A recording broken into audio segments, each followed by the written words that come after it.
Hello everyone, welcome in my organic chemistry class.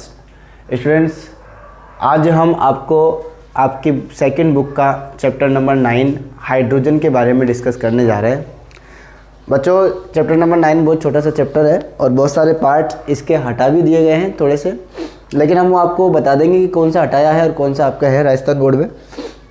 फ़िलहाल हम इसके मेन जिसके बारे में हमें पढ़ना है वो आज हम डिस्कस करने जा रहे हैं। बच्चों देखो, मैं आपको एक एक लाइन आराम से एक्सप्लेन करूँगा, समझाऊँगा, ध्यान से समझिएगा और उसके बाद आपको नोट करना है। ठीक है बच्चों, सबसे पहले हम चैप्टर का नाम है आपका हाइड्रोजन।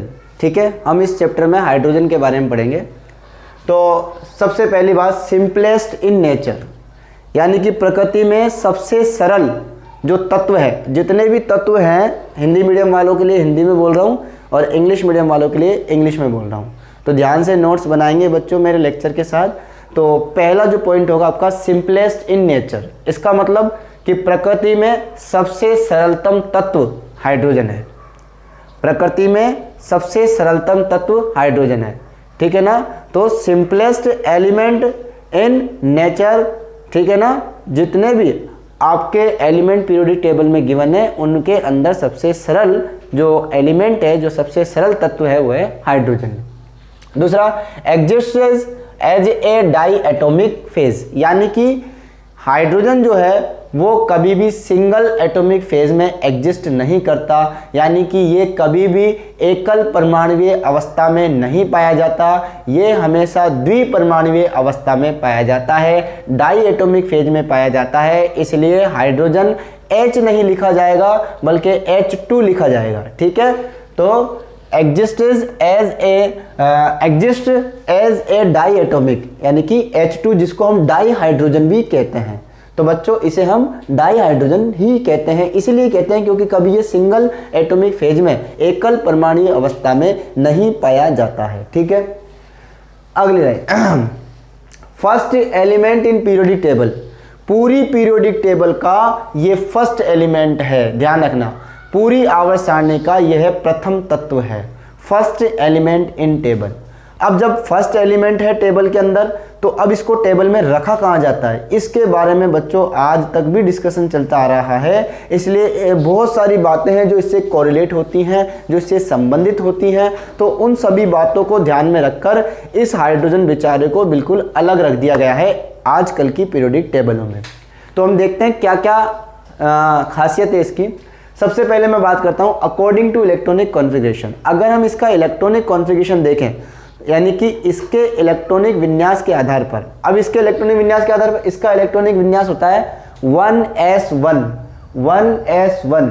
ठीक है, 1s1 इसका इलेक्ट्रॉनिक कॉन्फ़िगरेशन है, यानी कि आउटर मोस्ट सेल एक ही है और उसके अंदर एक ही इलेक्ट्रॉन है। ठीक है, तो 1s1 तो बिलोंग टू फर्स्ट ग्रुप। तो ये बिल्कुल वैसा इलेक्ट्रॉनिक कॉन्फ़िगरेशन है जैसा पीरियोडिक टेबल के फर्स्ट ग्रुप का होता है। तो 10th क्लास में पीरियोडिक टेबल सब पढ़ के आए हैं, उसमें जो पहला ग्रुप है हे ली ना की रब से फरियाद, उसमें सबका इलेक्ट्रॉनिक कॉन्फ़िगरेशन ऐसा ही होता है। देखो, ए ली ना की रब से, तो सबका NS1, सबके आउटर मोस्ट सेल में एक एक इलेक्ट्रॉन जाता है। बच्चों ये 10th क्लास में पढ़ लेते हैं, फिर भी अगर आपको पता नहीं हो तो इन सब का इलेक्ट्रॉनिक कॉन्फ़िगरेशन होता है NS1, यानी कि इनके सबके बाह्यतम कोश में एक इलेक्ट्रॉन होता है। सेम बिल्कुल आपके हाइड्रोजन के बाह्यतम कोश में आउटर मोस्ट सेल में एक इलेक्ट्रॉन होता है, वैसे इन सबके होता है। तो it means belong to the first group, ये फर्स्ट ग्रुप से संबंधित है। जिस तरह फर्स्ट ग्रुप का electronic configuration outermost shell का NS1 होता है, उसी तरह हाइड्रोजन का इलेक्ट्रॉनिक कॉन्फ़िगरेशन यानी कि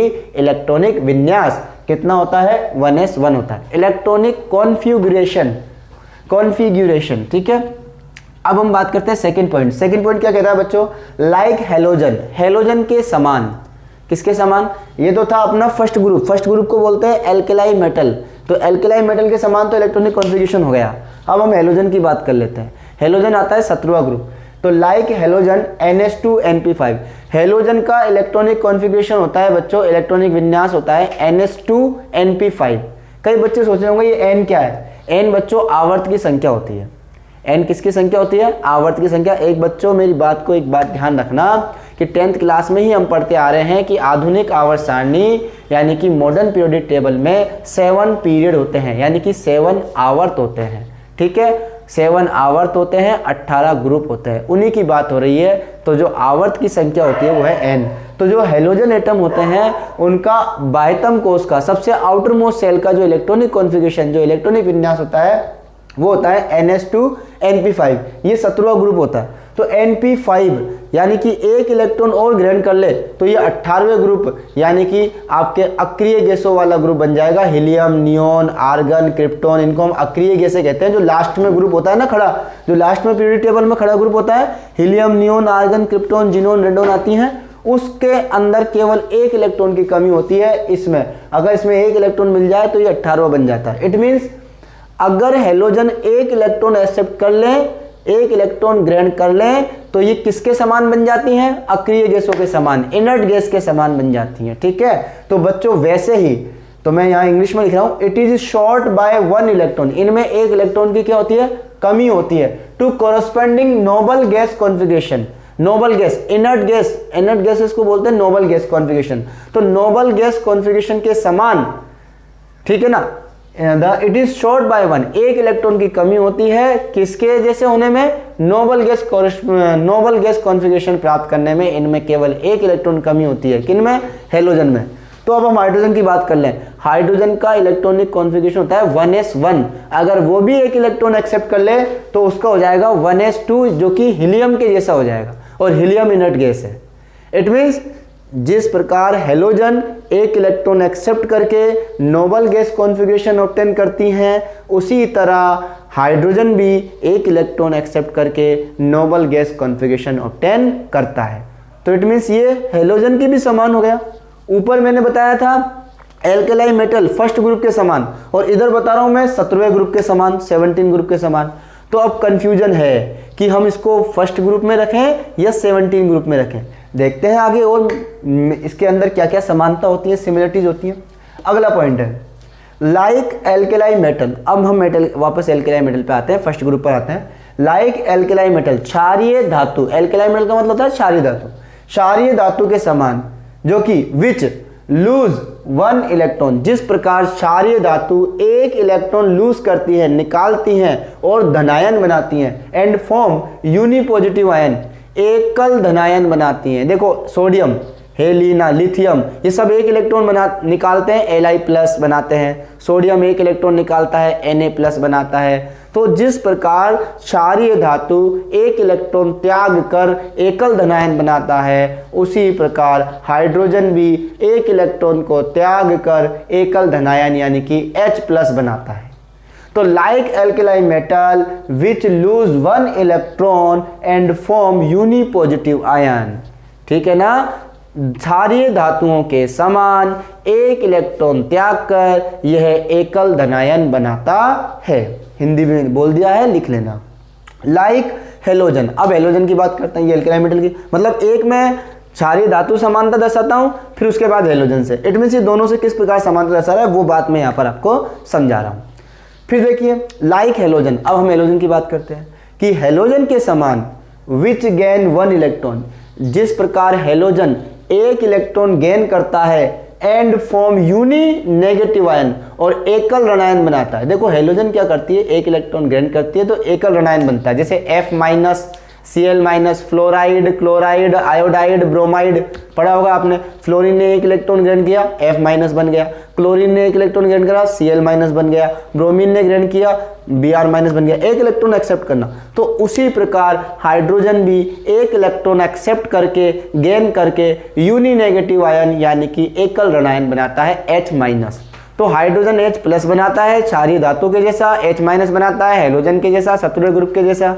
फिर कंफ्यूजन कि अब इसको किस में रखें, चलो आगे देखते हैं। तो alkali metal form oxide, halide, sulphide, जिस तरह एल्केलाई मेटल ऑक्साइड, हैलाइड और सल्फाइड बनाते हैं, उसी तरह हाइड्रोजन भी ऑक्साइड, हैलाइड और सल्फाइड बनाता है। तो इस तरह बहुत सारी प्रॉपर्टीज़ हैं और भी आपकी बुक में गिवन है, आप उनको स्टडी कर सकते हो, पढ़ सकते हो बच्चों। लेकिन अब इतना दिमाग ख़राब हो गया कि आखिर ये हेलोजन से भी सिमिलरिटी शो करता है और आपके हैलाइड से भी शो करता है, फर्स्ट ग्रुप से भी शो कर रहा है, 17 ग्रुप से भी शो कर रहा है।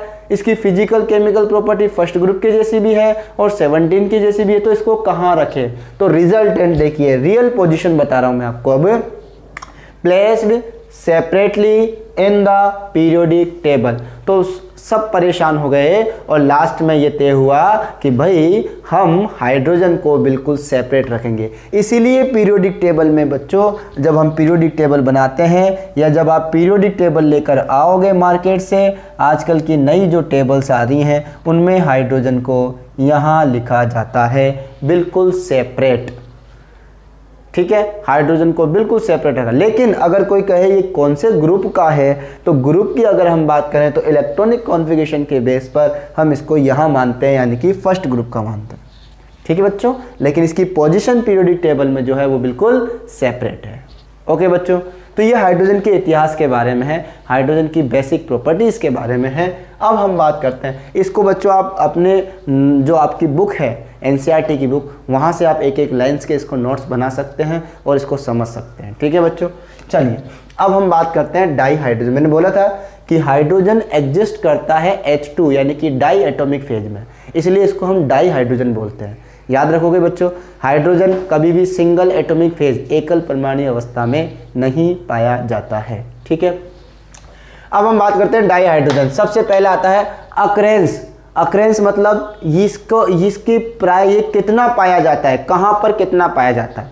तो सबसे पहले हम बात करते हैं कि अगर हम बात करें सबसे पहले इस पूरी यूनिवर्स में, पूरे ब्रह्मांड में 70% हाइड्रोजन है। पूरे ब्रह्मांड की बात करी है, यानी कि हमने उन प्लेनेट की भी बात करी है जिनके बारे में हम पढ़ते आ रहे हैं, उनमें भी कई प्लेनेट्स में भी हाइड्रोजन से भरे पड़े हैं।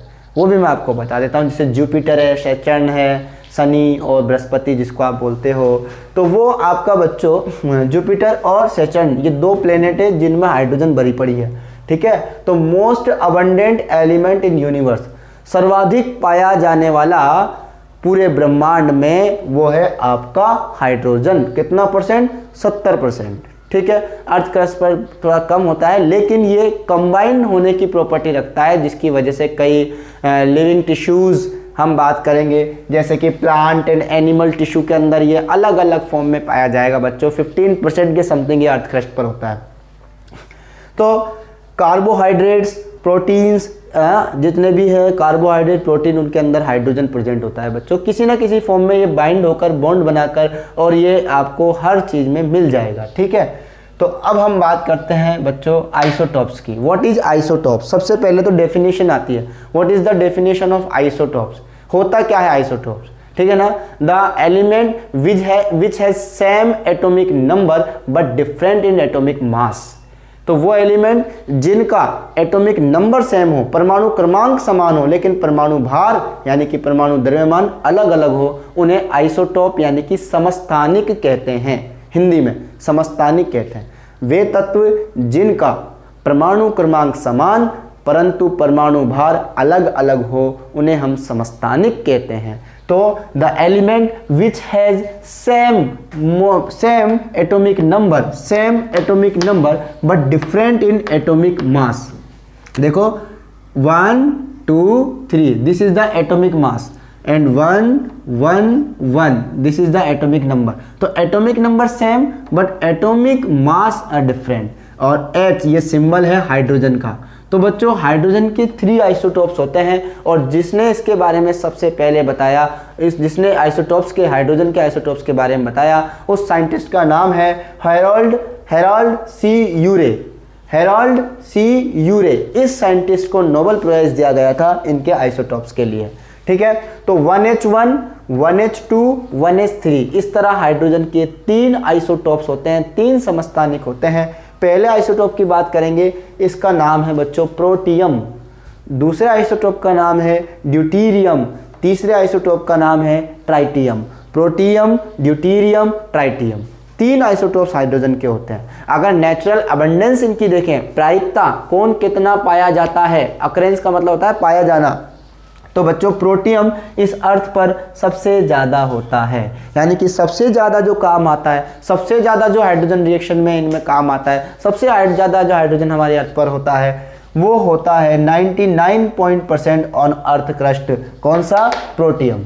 ठीक है। दूसरा आता है ड्यूटेरियम। ये न्यूक्लियर रिएक्टर्स के अंदर, ठीक है ना, काम आता है, नाभिकीय भट्टियों में काम आता है, एक मंदक के रूप में काम आता है। तो ड्यूटेरियम इसकी अबंडेंस 0.0156% होती है, बहुत कम होती है। इसको हैवी वाटर बनाने में भी यूज़ करते हैं। और तीसरा अपना आता है ट्राइटियम।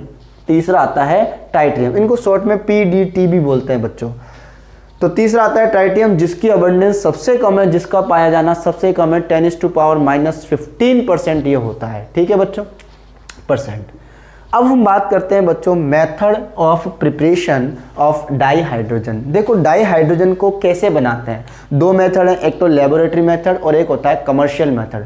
लेबोरेटरी मेथड में क्या होता है बच्चों, हमें इसे बहुत कम क्वांटिटी में बनाना होता है और इंस्टेंट बनाना होता है। ठीक है, जैसे हम कोई रिएक्शन करा रहे हैं, इंस्टेंट बनाना है, तो लैब में बहुत कम क्वांटिटी में बनाते हैं, इसलिए लैब मेथड यूज़ करते हैं। और अगर कोई ज़्यादा क्वांटिटी में कमर्शियल यूजेस के लिए आपको हाइड्रोजन के सिलेंडर बनने हैं, हाइड्रोजन गैस को मार्केट में बेचना है, तो कमर्शियल यूजेस के लिए जो बनाते हैं वो कमर्शियल मेथड कहलाते हैं। आज हम आपको लैब मेथड के बारे में बताते हैं बच्चों कि लैब मेथड पहला, अगर हम जिंक के ग्रेन्यूल्स को, जिंक के कणों को, ये जिंक ग्रेन्यूल्स है, जिंक के कण है, जिंक डस्ट है, उसकी रिएक्शन हम डाइल्यूट हाइड्रोक्लोरिक एसिड से करा दें, तो zinc granule react with dilute HCl, Tanu hydrochloric अम्ल के साथ जिंक की अभिक्रिया कराई, तो देखो ZnCl2 बना लेता है जिंक क्लोराइड, और H2 यहाँ से बाहर निकल जाती है, तो ये आपका हाइड्रोजन प्रोड्यूस हो गया बच्चों।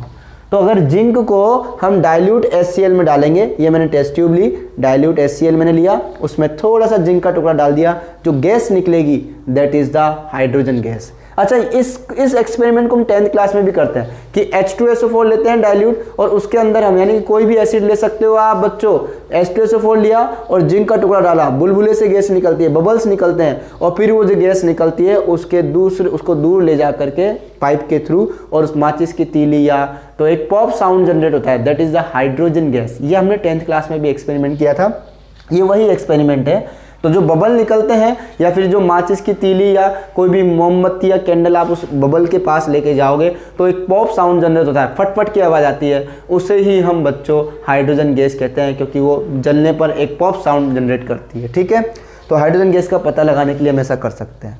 नेक्स्ट मेथड और है कि अगर हम किसी जलीय क्षार एक्वस एल्केलाई, जैसे NaOH की रिएक्शन, NaOH लिया आपने, अभी तो एसिड लिया था, अब हमने बेस ले लिया, कोई एक्वस एल्केलाई हमने ले लिया, उसमें आप जिंक ग्रेन्यूल्स डालोगे तो वो भी सोडियम जिंकेट बना लेता है और आपको हाइड्रोजन गैस प्रोड्यूस करता है। तो बच्चों हम नेक्स्ट क्लास में आपको कमर्शियल मेथड बताएंगे। ये 2 मेथड हैं बस, ओनली लैब मेथड में 2 ही मेथड है। अब हम नेक्स्ट क्लास में आपको कमर्शियल मेथड बताएंगे और भी हाइड्रोजन के बारे में बताएंगे। तो बच्चों मिलते हैं नेक्स्ट क्लास में नेक्स्ट वीडियो के साथ, नए टॉपिक के साथ। Thank you so much, goodbye and take care.